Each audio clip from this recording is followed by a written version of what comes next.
Hi everybody, it's Rebecca from Design and Adorn.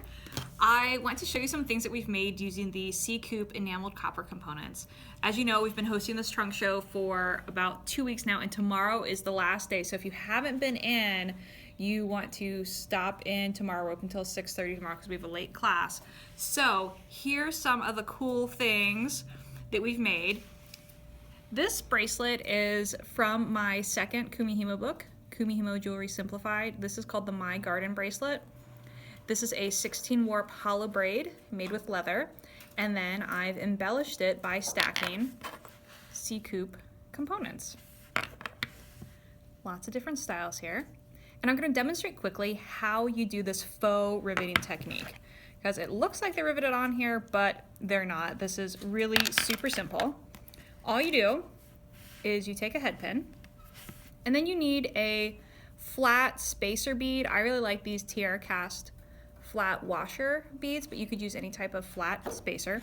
Get that on here, and then working from the back to the front, you're gonna go through your piece wherever you want to put your doodad. So yeah, that looks good. And holding that in place there, I'm gonna put my flower bead. I'm gonna check my spacing. Oh, that looks maybe a smidge closer to the main flower than my other one is, so not a problem. Just gonna reposition that, take that off. And let's go over in this spot instead. Yeah, I think that's gonna be better. Get my flower on there, check for evenness. Yeah, that's better. Now, holding my flower bead in place, or however many beads I've stacked up here, I'm going to trim the wire between 1/4 of an inch and 1/2 inch above my bead. Safety tip when cutting wire, always hold on to the piece that you're cutting off so it doesn't hit you in the face.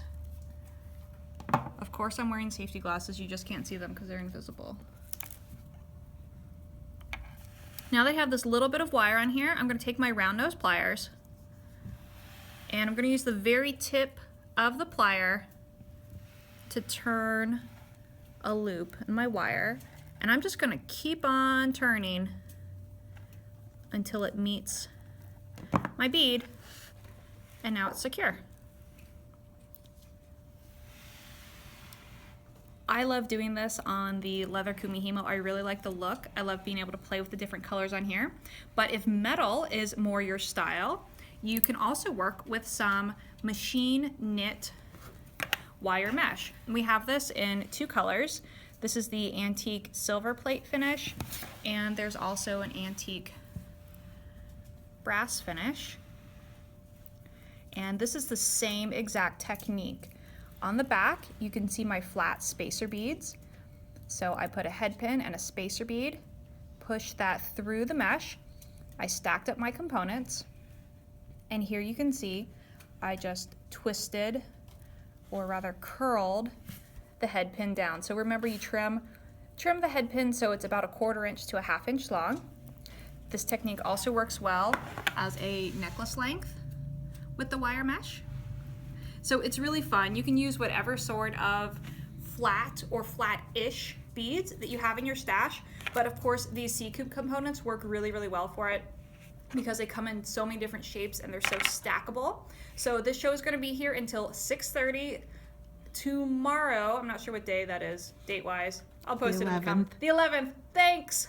So anyway, we have the components, we have the mesh. The mesh is available. It's $2.50 an inch, and I hope to see you soon.